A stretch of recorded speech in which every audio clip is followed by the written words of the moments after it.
Fikih Muamalah kali ini saya akan membahas mengenai utang piutang. Utang piutang.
Jadi mungkin dari sekalian tidak asing lagi mengenai utang piutang atau utang piutang.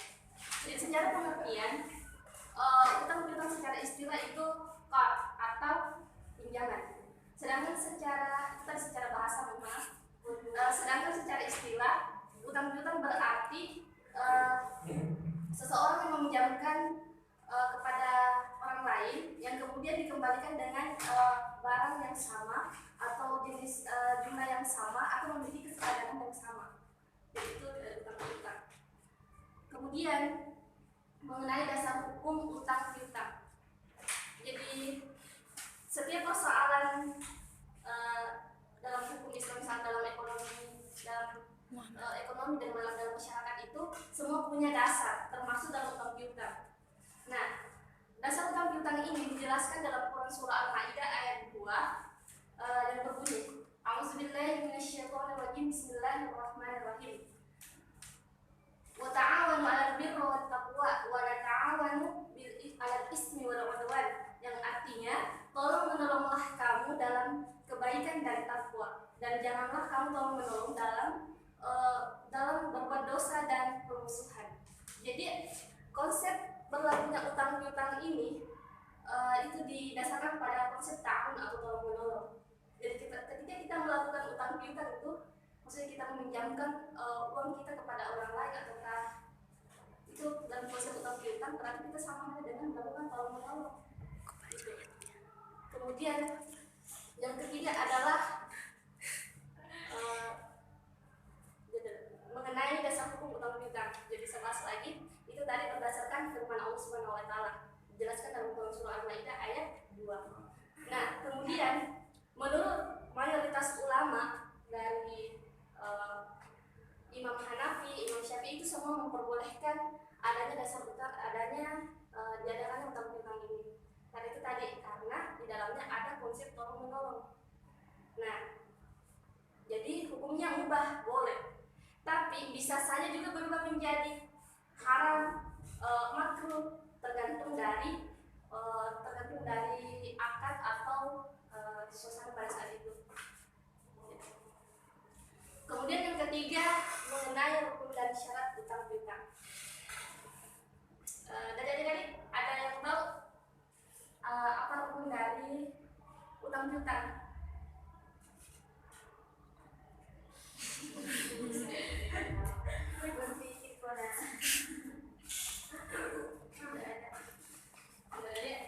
Jadi rukun dari utang piutang itu ada 3. Yang pertama adalah akid. Akid itu orang yang berutang. Kemudian mukrid, orang yang berutang. Kemudian yang ketiga adalah maqtud alaih atau objek atau jenis barang yang diutangkan. Kemudian yang ketiga adalah adanya ijab dan qabul. Nah, kemudian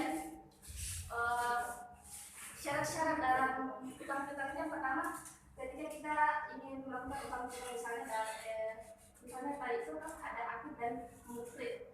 Jadi orang yang kita beri utang yang pertama adalah orang yang cukup umur atau dewasa. Artinya dia bisa membedakan yang mana yang baik dan buruk. Kemudian yang kedua adalah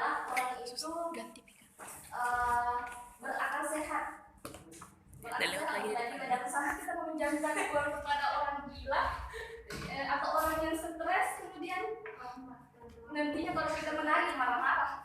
Tidak ada. Masa beri itu tidak mau betul. Tidak ada kamu bisa kan? Bagus lah.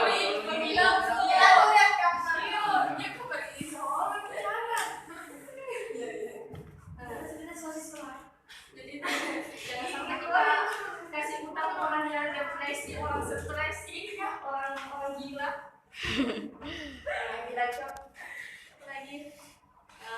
Kemudian maksud ada atau objek yang diperlukan.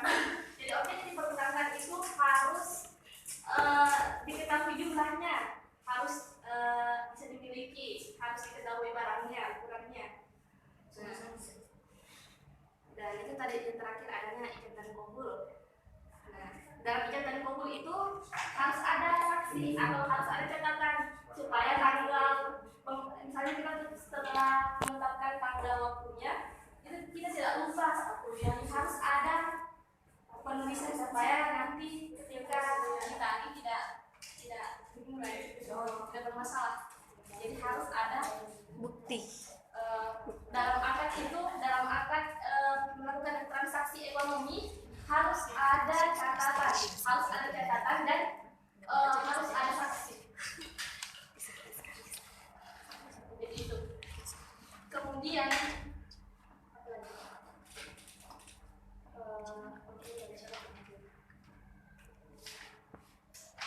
kemudian etika utang piutang.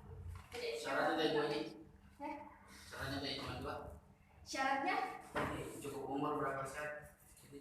untuk yang melakukan transaksi itu harus yang pertama adalah dia cukup umur, maksudnya dewasa, mampu membedakan antara yang batil dan hak atau benar dan buruk. Kemudian yang kedua adalah orang yang berakal sehat.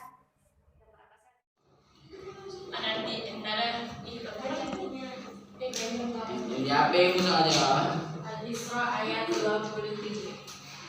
Bismillahirrahmanirrahim.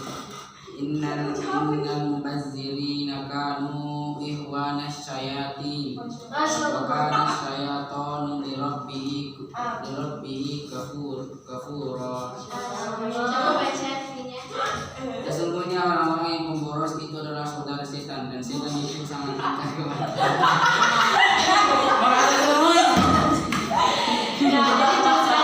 dalam ayat ini, dalam Al-Quran, bahwa seorang yang muslim menyanyiakan hartanya atau pemboros itu dia saudaranya setan, dan setan itu adalah yang sangat dekat banyak. Jadi jangan mau jadi yang pemboros. Yang ketiga yaitu keadaan barang harus dapat diserah terimakan dan tidak sah menjual barang atau apapun itu yang tidak dapat diserah terimakan. Seperti contohnya kayak membeli kucing dalam karung. Maksudnya kayak kita memiliki barang tapi kita belum tahu barang itu bentuknya kayak bagaimana. Kayak online. Iya. Dan mungkin terlalu banyak.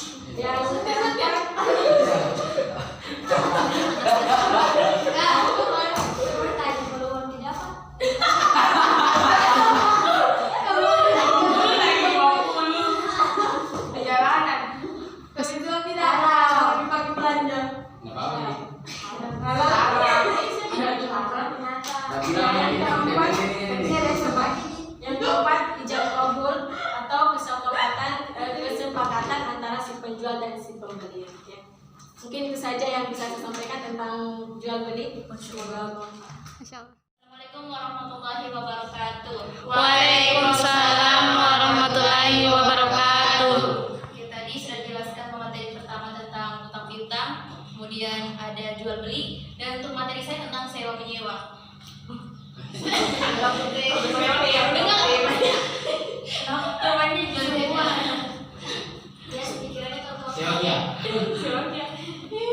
Suruh ini pikirannya. Jadi kedua orang itu Saya terus nih. Sudah. semua salah suruh. Oke, sewa menyewa. Ada yang tahu apa itu sewa menyewa? Atau contohnya seperti apa? Meminjam atau mengembalikan. Bisa juga. Yang minjam iya, yang minjam itu pada kembalikan. Yang lain atau mungkin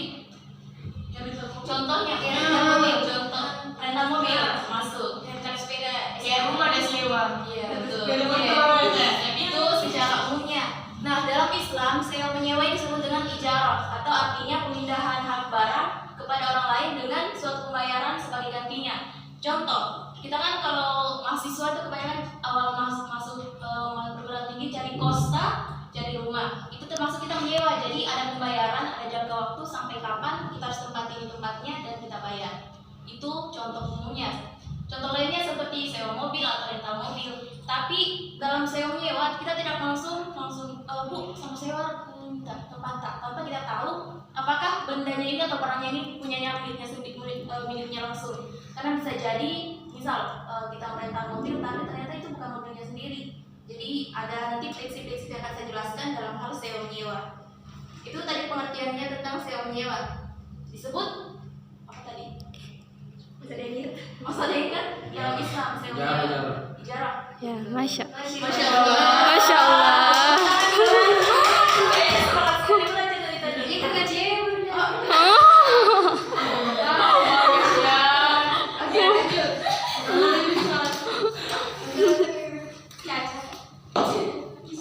Kita masuk di rukun-rukun sewa menyewa. Sewa menyewa juga ada rukun-rukunnya. Yang pertama adalah orang yang menyewa atau disebut dengan mustajir. Misalnya saya kan mau sewa rumahnya, saya sebagai penyewa disebut dengan mustajir. Kemudian orang yang menyewakan atau yang punya barang ini disebut dengan mutajir. Dicatat juga ada apa-apa. Oke, kemudian rukun yang ketiga adalah benda yang akan disewakan atau barang, entah itu mobil kah, rumah atau jasa. Jasa kan termasuk juga sewa menyewa. Itu disebut dengan ma'jur dalam Islam. Dan yang ketiga tentu saja harus ada akad. Oke. Kemudian kita masuk ke hukum sewa menyewa. Hukum sewa menyewa juga dijelaskan dalam Al-Quran. Mungkin seperti Kak Susi tadi ada yang ingin membacakan ayatnya beda. Cewek lagi. Ini dia sobat. Kasih tadi bukunya di. Ya, birah tante. Siapa? Iya. Kemudian jadi. Ya, baca ini. Masya Allah.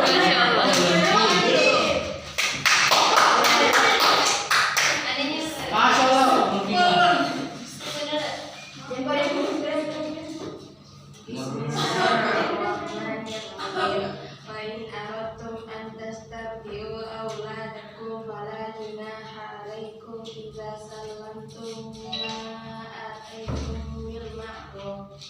Yang artinya dan jika kamu ingin anakmu disusukan oleh orang lain, maka tidak ada dasar bagimu apabila kamu memberikan pembayaran menurut yang patut. Quran surah Al-Baqarah ayat 233. Fa'in atokna lakum fa'tuhunna ujurahunna. Artinya kemudian jika mereka menyusukan anak-anakmu, maka berikanlah imbalannya kepada mereka. Quran surah Al-Falaq ayat 6. Jadi hukum sewa menyewa juga sejelaskan dalam Al-Quran. Jadi sewa menyewa itu adalah boleh. Di sini jelaskan bahwa jika kamu ingin anakmu disusukan oleh orang lain, maka tidak akan ada dosa bagimu memberikan pembayaran menurut yang patut. Maksudnya jika kita sudah jasa orang lain kita sudah gunakan, jadi boleh saja jika kita membayar dari jasa orang tersebut. Itu paham di? Paham atau masih ada yang bertanya? Ya. Kemudian contoh juga kalau kita mau sewa, misalnya kalau kita mau sewa jasanya orang, biasanya kalau di contoh di kapal-kapal gitu, ada sudah pernah naik kapal? Semuanya. Di kapal kalau kita bawa barang banyak ada yang biasanya juga mau dibayar jasanya. Setelah diangkat kita punya barang, terus saja kita bayar upah sama dia kan? Itu juga termasuk dalam contoh sewa menyewa. Kemudian prinsip atau rukun yang pertama itu adalah menyewakan orang yang menyewa, dan yang menyewakan adalah orang yang sudah dewasa atau balik. Kemudian yang kedua, sewa menyewa dilangsungkan atas kemauan masing-masing, bukan karena paksaan. Jadi tidak ada paksaan. Sewa ke mobilku, misal saya punya mobil, kita sama siapa tadi? Rahma, sewa mobilku, sama terus sekali uang. Jadi tidak seperti itu sewa menyewa dalam Islam. Kalau misalnya Rahma butuh mobil sama saya, dia datang atas kemauan sendiri kepada saya, dan saya dengan rela pinjamkan atau sewa mobil saya karena dia membayar nanti. Jadi tidak ada paksaan dalam sewa menyewa. Kemudian barang tersebut menjadi hak sepenuhnya kepada orang yang menyewa. Sebagai contoh tadi mobil saya pinjamkan kepada Rahma. Jadi haknya itu mobil sepenuhnya adalah miliknya Maya untuk sementara. Dan dia kan misal dia sewa mobil saya selama 24 jam. Jadi selama 24 jam itu mobilnya milik Rahma, gitu kan? Nah, Kemudian yang keempat, ditentukan barangnya serta keadaan dan sifat-sifatnya. Tadi sudah saya singgung di awal, jika kita ingin menyewa barang, misal mau sewa rumah, kamu sewa rumah kos, kita harus tahu dulu ini rumah kos punyanya siapa. Misal datang ibu kos, ini rumah saya. Tidak mesti kita bilang, oh iya bu, ini rumahnya kita. Tapi kita pastikan dulu, apakah rumahnya ini memang miliknya dia atau bukan. Biar nanti misal di akhir tidak ada kayak pertengkaran untuk merebutkan siapa yang punya rumah ini, gitu kan? Kemudian contoh juga kalau mobil, kita harus pastikan dulu mobil atau motor yang kita ingin sewa ini betul-betulkah miliknya dia. Sampai motornya motor curian. Jadi kita harus pastikan dulu kita pinjam motornya sekaligus dengan surat-suratnya misalnya. Jadi pasti bahwa motornya ini atau barang ini miliknya si orang tersebut. Paham? Makanya gitu lah. Oke, kemudian manfaat yang akan diambil dari barang tersebut harus diketahui secara jelas. Jadi kalau misal kita ingin sewa mobil, kita harus tahu dia mau memanfaatkan mobilnya kita ini untuk apa. Misal untuk pergi jalan-jalan kah, atau untuk angkut barang. Jadi pasti di perjanjian awal atau di akad tadi di rukun kan, rukun keempat itu ada akad. Jadi akad itu saya mau sewa barang kita karena saya misal untuk barang dia mau pindah rumah. Jadi jelas ini barang kita mau dipakai untuk apa.